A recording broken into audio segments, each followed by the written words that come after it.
घर में बाड़ी, मेहरारू महल में, अब मर्द महाराष्ट्र में, यानी कि घरनी घर में, अब पति प्रदेश में।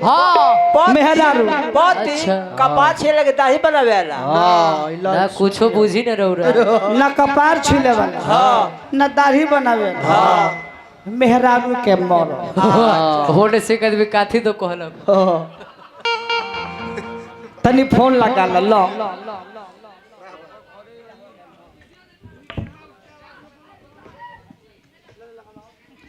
ए देवर बाबू का है भौजी तनी अपन भैया के नंबर दी तो। भैया के नंबर लेबू हाँ वो इतना रात के हाँ लिखो बोली।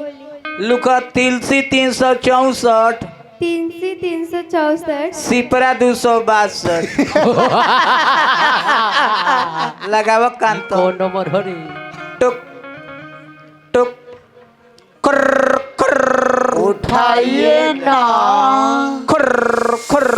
उठाइए ना, उठाओ ना रे। हेलो कौन? कौन? आप कौन? आप कौन? मैं चप्पल फैक्ट्री का मैनेजर बोल रहा हूँ। देखो देखो गलती उल्टी नंबर धोले लगा देखो गलती नंबर देता रहा तो चप्पल फेंक, चप्पल के जूता के मोजा के नंबर दे। अरे हम तो सही देते नहीं कर भाग जानो। दूसर नंबर दे जाओ लो बरले बा फिर से लो फिर से लिख बोली। लिखा 88 88 77 77 34 अगरबत्ती 34 अगरबत्ती। ई कौन नंबर बतियो टुक टुक टर टर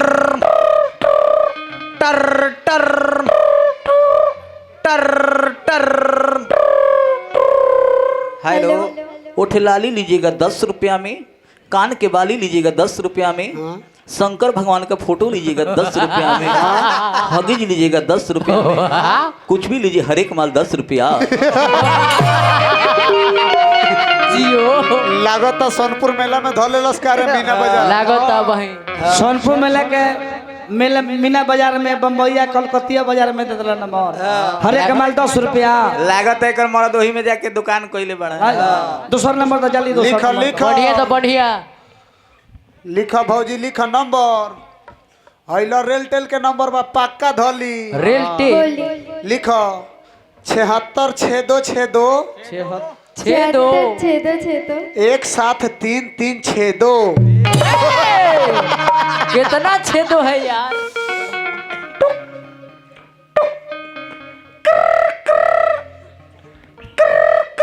उठाइए ना, उठाइए ना, उठाइए ना। हेलो हेलो के बोलता? रवा के बोला तनी? अरे चीन जा चीन जा। चीन हो कौन? राजा सिंह? अरे हाँ हो हम ही तार भातार बोलता नहीं। भातार के बारा मोटा इतना भातार के पड़े सर रहेला रवा के गोड़ छू के गोड़ लगाता है। अरे गोर छू के काहे गोर लगबू हो? घरे हमार बाटे जूता उता हुए छूला लेकिन मन ए राजा जी का है रानी जी? रवा घरे कहिया आवत है? हाँ चिंता मत करो, 1 जनवरी के आवत नहीं आ दोनों गोरा चल जाई पिकनिक मनावे। फूलल फूलल पुआ खा जाई जाए दो तू हुनका से ठीक है बोलता पूछा कैसे कैसे शुरू में उठते उठते बैठले बोला तरी कि जाए दी हां रमन राय जी चल गई नहीं। हाँ स्वर लोक में चल गई नहीं। ना स्वर लोक में चल गई लोग हाँ स्वर्ग लोक कह के चाहिए तो स्वर लोक में चल गई नहीं। ए बाबा काहे चल गई नहीं रउआ? रउआ से निवेदन बा कि जाई हाँ तो हम चाहब कि तनी अपना भी मनीषा राज के बुला ली। ओइजे निर्गुण गा के सुनाई ओही जा निर्गुण गा के सुनाई है। एगो और निवेदन बा सजीना के कमी होई तो नाल वाला के नमो रमन के बोला ले, बेंजू वाला के बाबा के बोला ले, आ झलवा के लतखोरवा के बोला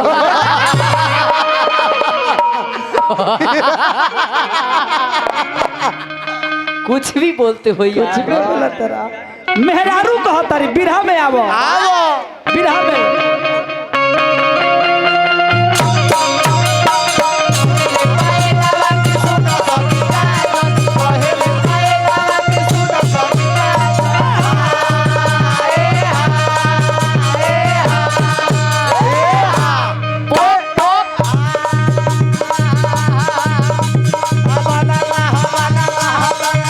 औरतिया कहल की राजा जी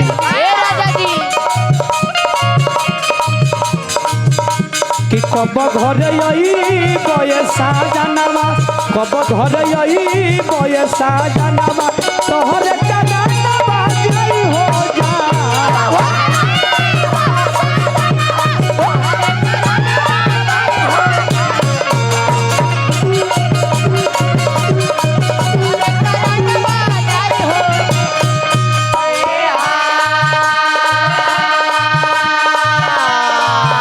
औरतिया कहल के बोलमुआ रोबे अमरतिया मन मन पतिया रोबे अमरतिया मन मन पतिया तू ही मार दिए के समान पाछे पछतई बयसा जानवा पाछे पछतई बयसा जानवा तोहरे कनावा जई हो जा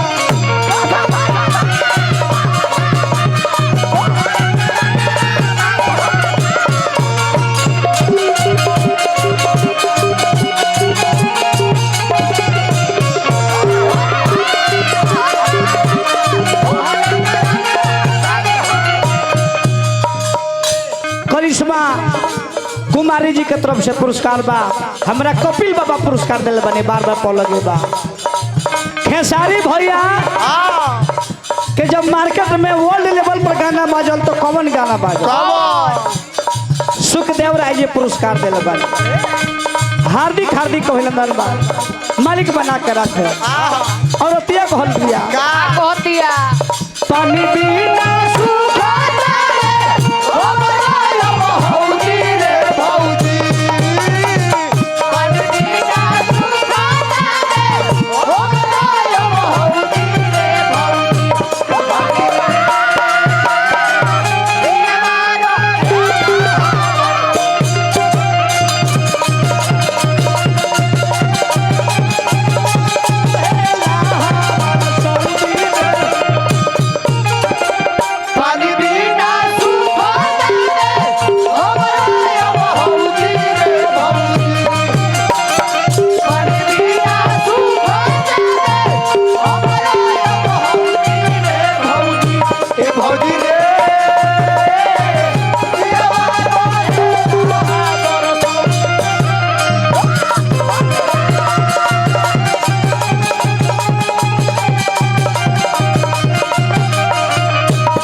बाबू सुनील यादव जी आर्मी सेना के जवान लाखों लाखों रुपया दिले बने हार्दिक हार्दिक कही देखी तो भोला दानी बना कर रखे हम फिर हमारा सुखदेव बाबू चचा जी के माध्यम से लाखों लाखों रुपया मिलल बा हार्दिक हार्दिक अभिनंदन ये रुपया हो कि ना हो तो बजा दो कि सुतेल संगवा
मनीषा जी ए बेजी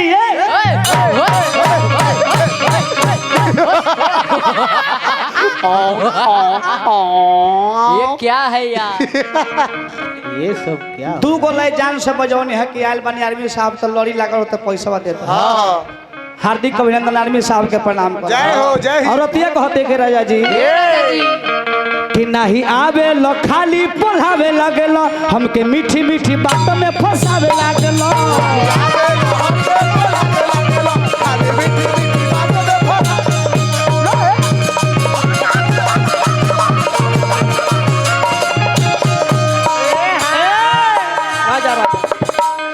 भैया का बबुआ भैया प्रणाम।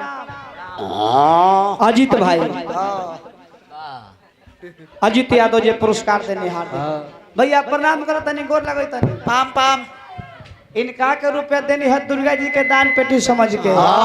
हमारा के रुपया ना देनी हम महिषासुर समझ के। हमनी के लौड़ा सुर है जाए। के बोलल हमार खा जब तो और अते कहता है राजा कि नहीं आवे लो खाली बोलावे लागे हमके मीठी मीठी बात में फंसावे लागे।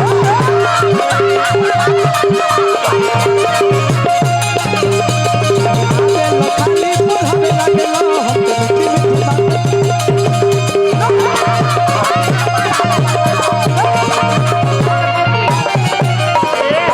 अरे बैठ के दुआरी हमरा सुजीत यादव जी के तरफ से पुरस्कार बा हार्दिक स्वागत बा। अरे रोवे हर प्यारी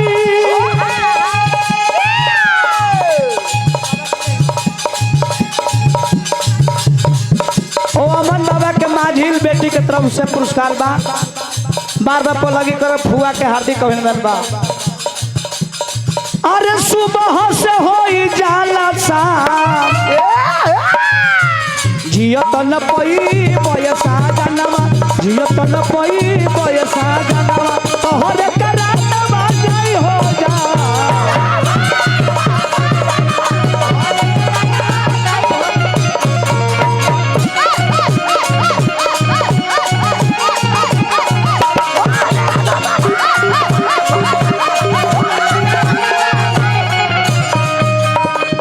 रतिया में आवे नहीं दीद के।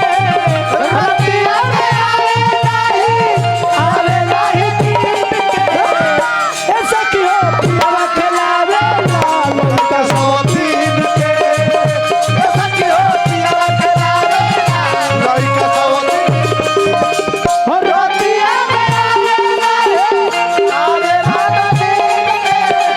रतिया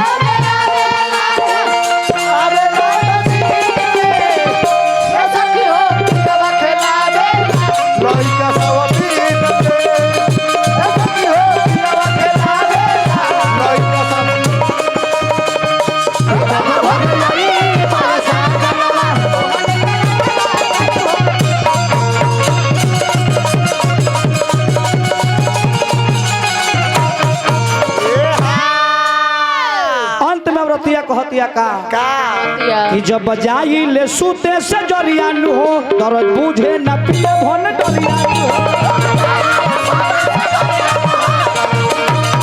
जब जाई ले सूते से जरिया नु हो दर्द बुझे न पिए भन डरिया नु हो।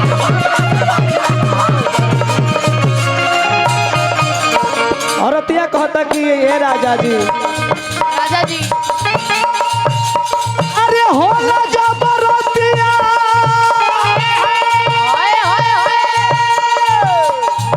अरे दर्द उठ छातिया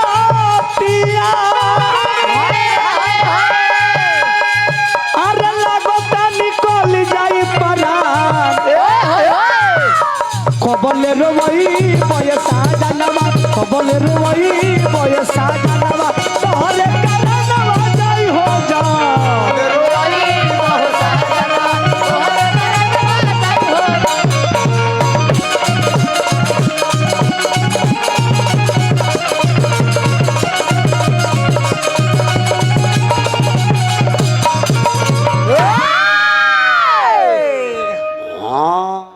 हमारा समय समाप्त, सेवा समाप्त। ओने से जाके कार्यक्रम सुनी ओह मंडली से हमने से दुगो लगाव तारू न तार लेवल लाग जाए। कबो परदुमल परदेसी रोशना से गाव जैसे काव्य कृष्ण मूर्ति के लेवल लागल। तोहरो पोस्ट करे के पड़ी। सब लोग कहे हो लोथा तोहरो पोस्ट करे के पड़ी कि आज के बाद ऐसा मंच साझा करना नहीं चाहूंगी। गलती ना लो, आइए भगवान के नाम बोल जाओ।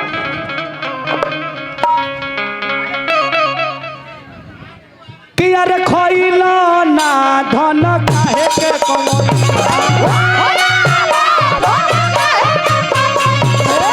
खोइलो ना धन काहे के कमैलो।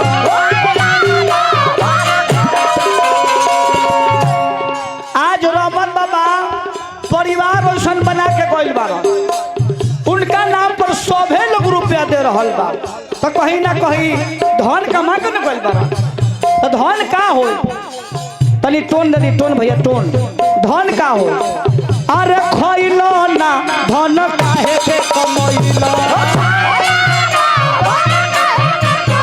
ए खोइलो ना धन काहे के कमैलो। माई बाप के कहल ना कइलो।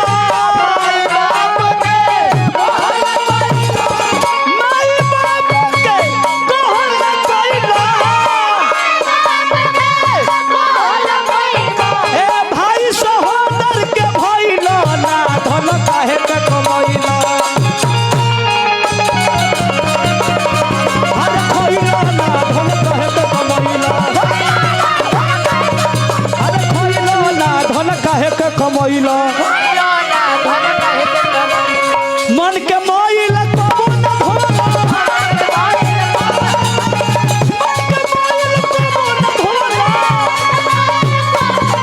अरे जाके गंगा नहैलो ना धन काहे के कमैलो। अरे खैलो ना धन काहे के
वाटर। अब आप सबके बीच में पधारने वाली है तारा रानी के बहन पारो रानी जी।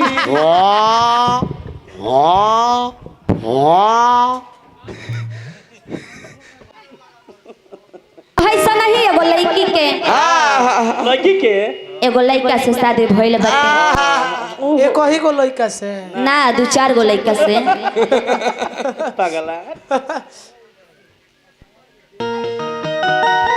एगो लड़की के शादी भइल बाटे। लड़किया के मरदा 2-4 दिन ओकरा संगे ना रहल आ चल गइल कलकत्ता में कमाए खातिर। सोना गाछी चल गए। अपना मर्दा के लगे फोन धरावे खातिर। बड़ी सुंदर होने से नंबर सुनो नहीं होनु। फोन धरावे खातिर ओकरा पाले मोबाइल ना रहे। कहला कह देवर जी बोला श्रीमती भौजी देवी जी। संस्कारी देव बड़ा संस्कारी लगत तनी। संस्कारी घर के हो तनी अपन मोबाइल दी ना। लो मोबाइल लो। अरे मोबाइल दे देहनी। सीधा पकड़ो मोबाइल दे देहनी। लेकिन तनी अपना भैयों का नंबरवा दे दी। भैया के जी भैया के बड़का बुके नंबर ऊपरे बा। सब बात बड़के बुढ़ से थोड़ी ना हो जाई, सब बात बड़के बुढ़ से थोड़ी ना हो जाई। अच्छा। अपना भैया का नंबर दी। अच्छा तो लिखो बोले 94 412 पर 94 412 पर आउ नंबर वा गौरी के साड़ी पर धरावा ई रेल टेल के है एयरटेल के हाँ। वे भल धरावा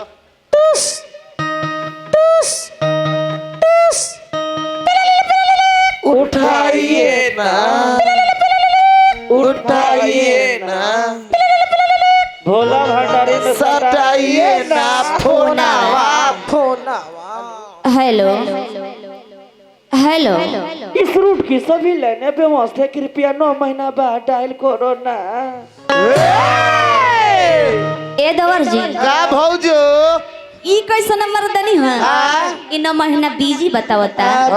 बुझाता खोस के सुत गइल बा। चार्ज में दूसरा नंबर दी। तो लिखो बोले 94 400 कुल्हा पर 94 400 कुल्हा पर और नंबर वा गौरी के झूला पर ये बोका फोन का बोडा फोन के हो। टुस टुस टुस टुस हुलुलुलु उठाइए ना, हुलुलुलु उठाइए ना, हुलुलुलु गौरिया में लगाइए ना फोनावा हेलो रेडियो ना पाल हो ता पाए को अनुरोध मा भोजपुरी फिल्म गाना सुना भयो राती राम्रो राम्रो छ हमरो नेपाल में चिङ चिङ टिङ टिङ पिङ पिङ गाना सुनम छ। ए दवर जी काहे इतना मजाक कइले बनी? ई त बुझाता कोनो हिंग बेचवा के लगत होले ले। मजाक करतनी हम बोली तो मजाक भौजी से ना कइल जाई तो मौसी से कइल जाई। बुझाता नहीं पाल धोले ले बा। दूसरा नंबर लिखो दूसरा नंबर दी। लिखो बोले 94 400 धूरी में 94 400 धुरी में और नंबर वा गौरी के चूड़ी में चूड़ी में टुस टुस टुस हां दूसरे टुस टुस टुस सुर फुर उठाइए ना, सुर सुर उठाइए ना, हुर हुर। हेलो हेलो हेलो हेलो के राजा जी ना तार पराजा जी कहे लक्ष्मी लक्ष्मी ए राजा जी का हो अरे और गोड़ छू के गोड़ लगता। जाई हो गोड़ पहुंच गइल बा का? ए राजा जी अरे और घरे कबे आई? घरे हाँ अरे भल भाई का हम बाहर बनी है। जब घरे रही तो कहते उसके बाहर आजा और जब बाहर आ गई तो कहते घरे आबो का बात है? ए राजा जी हैं? अरे और तनिको मोह माया ना लागल? रउआ तनिको दर्द ना भइल। ए राजा जी अरे तनिको मोह माया ना लागल?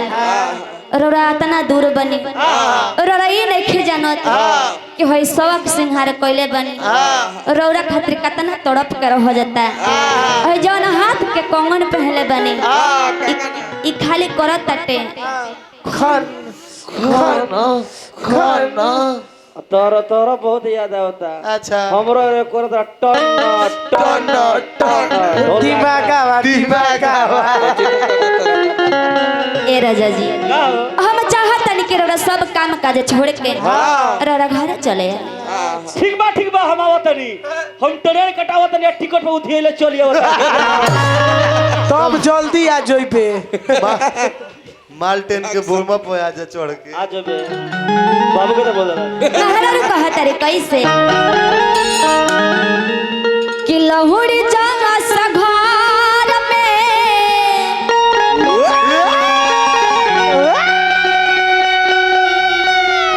औरत ये जीत को लेबे तो मर्दा जब मर्दा ना आई तो अपना सखिया से कहतिया शिकायत करत करतिया कि पिया हो शादी क के ले आइले तो रोज कहले कि आए लेकिन अभी ले ना आइले। जब से पूरी आए तब खाए मेहरा कहत रे कैसे कि लहुड़ी जा सघार में अरे औरतिया रखले नाचे करो कहत नहीं ऐ अरे तो होई नतिया कलकतिया सवतिया रखले बा हो वाह बाबा हाई म्यूजिक से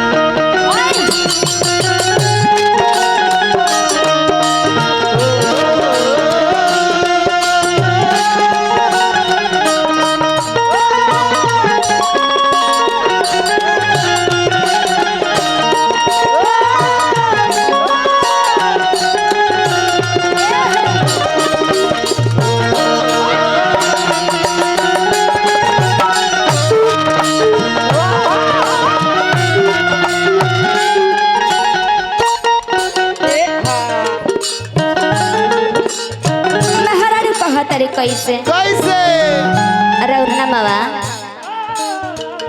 अच्छा सुनील कुमार जी की तरफ से लाखों लाखों आशीर्वाद मिलल शरण में बार बार लगी रही हर लहुरी जमा सभार में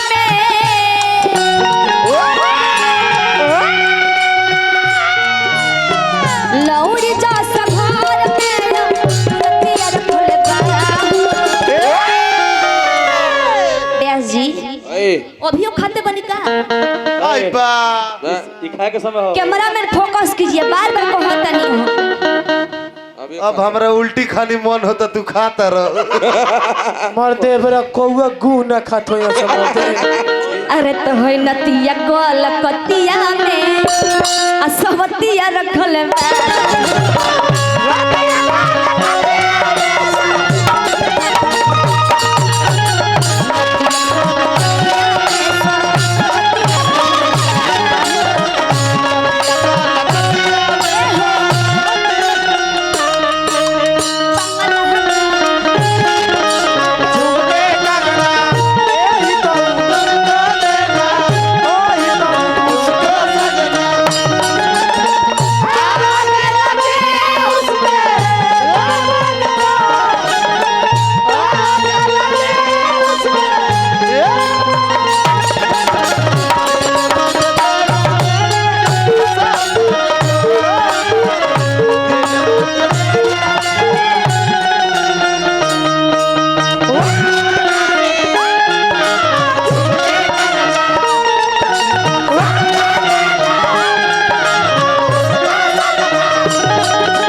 एगो बात व्यास जी कहनी हो कि मनीषा तहार सब ठीक लगता हां कादू हमार मोजा बड़ी मोहकता तो का करस निकाल के तेरा मुंह पे बिकते लेकिन हम रौरा के देखबे ना कोन है कि रोरस हां अब हम मोजवा निकाल के खानवा में बिक दी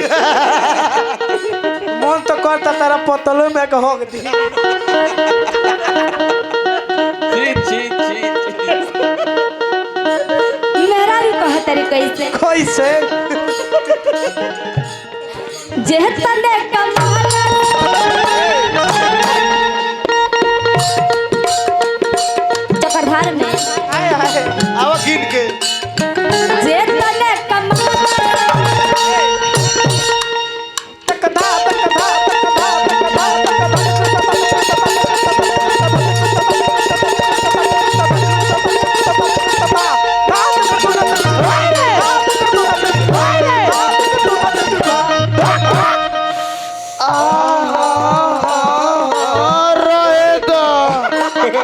एक खातिर क्लास करे के पड़ेला संगीत के जेतने कमाला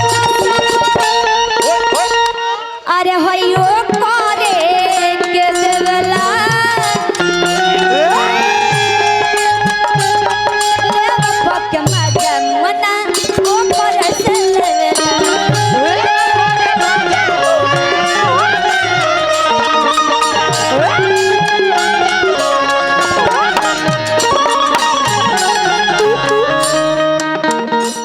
अरे माटी में मिलाई के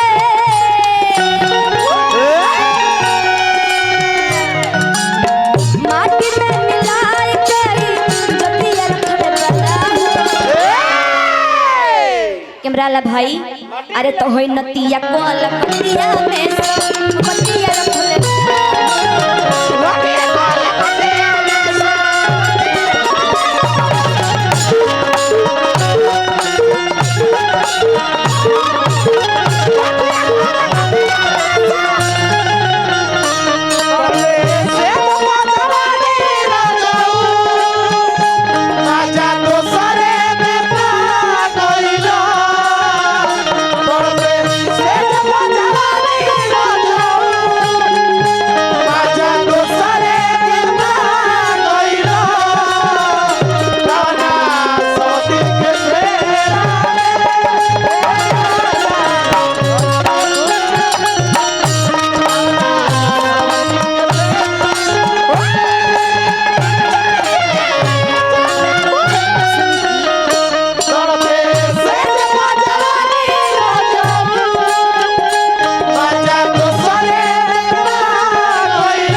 लास्ट में मेहरा कहता है कि तू नहीं जाना तारा कि हम जियत कैसे बानी कि तू नहीं जाना तारा कि हम जियत कैसे बानी अपन फाटल ब्लाउज सियत कैसे बानी सुई से अपन फाटल करे जगह के सियत कैसे बानी मेहरा कहता है कैसे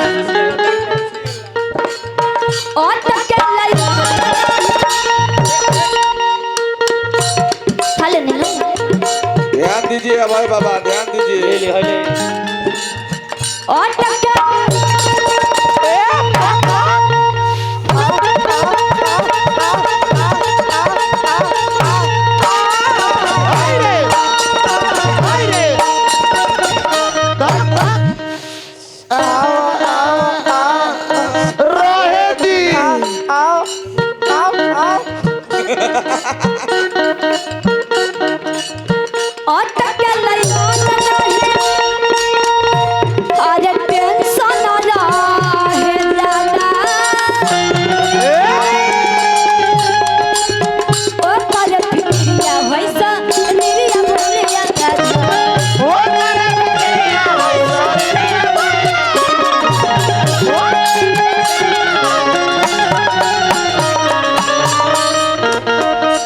बड़ी बड़ी आशीर्वाद प्रमोद यादव जी की तरफ से मिला चरण में बार बार को लगे रहे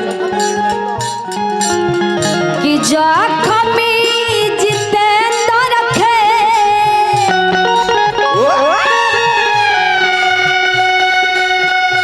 चाहे हरे रहमना रूपे सखे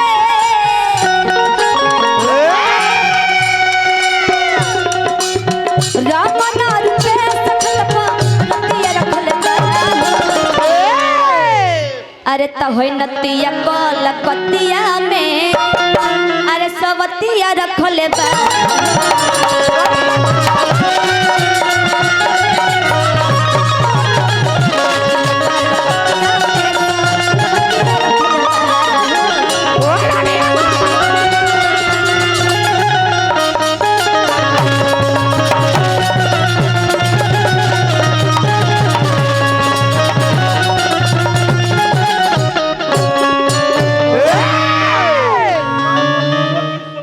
अब आई हमने के लास्ट में एगो शोक गीत ओ दादाजी के नाम पर निर्गुण यहाँ के निर्गुण निर्गुण ने कहनी हो